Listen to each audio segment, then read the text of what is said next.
Do you feel better about the markets given what you've seen over the last few days here, today notwithstanding? Really have to say that we definitely feel better about this.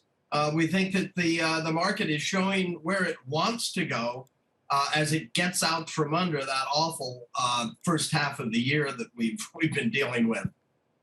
So if that's the case, are you calling a bottom? Are you saying that this is the time that everybody should be out there buying?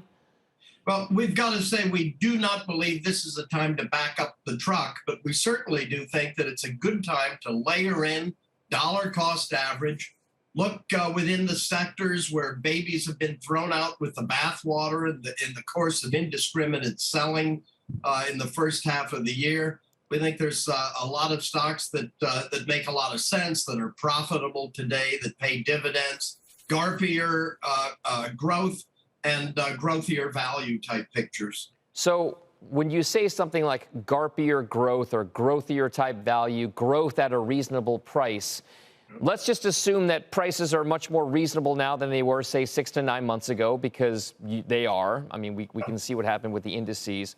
What exactly then characterizes GARP, growth at a reasonable price, in your mind right now? What kind of stocks are you talking about?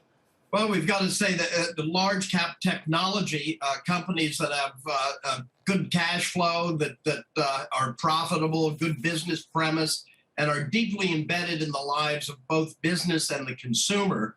So essentially, both the consumer and business are always on that upgrade cycle with those particular businesses. We're going to say that at this point, we'd also find value within consumer discretionary, industrials, and financials. If we look at the best performing sectors since the start of July, as I recall, it's consumer discretionary, technology. I think communication squeezes in there, but then you've got industrials and financials. So it's decidedly tech and cyclicals over defensives, and we like that. That sounds basically like the playbook that we've seen for the better part of a decade plus now with regard to the market overall, that whenever there is any kind of a market dip, people just go right back to mega cap technology, consumer discretionary, and of course, communication services. So this is just a repeat, right? We're just going to go back to the same shopping list. Apple, Microsoft, Alphabet, Meta, everything else.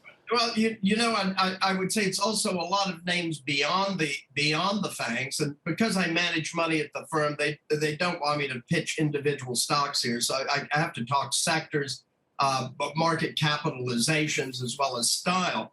But we would say here that what you're really looking for, this is not a knee-jerk buy the dip type of thing.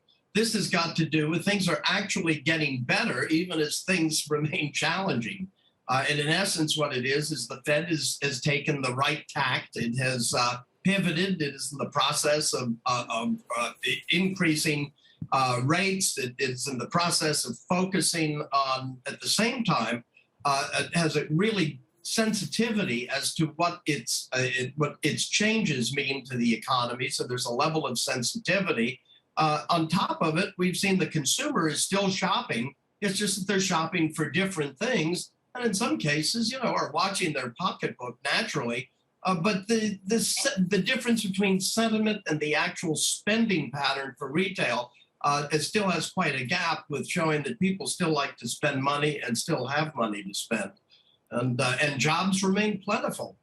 Okay, so that's a good picture. You've painted out a very good reason why the market should be constructive. We've just got a few moments left here, John. I would like to hear how you could be wrong. What would happen where the market goes lower from here?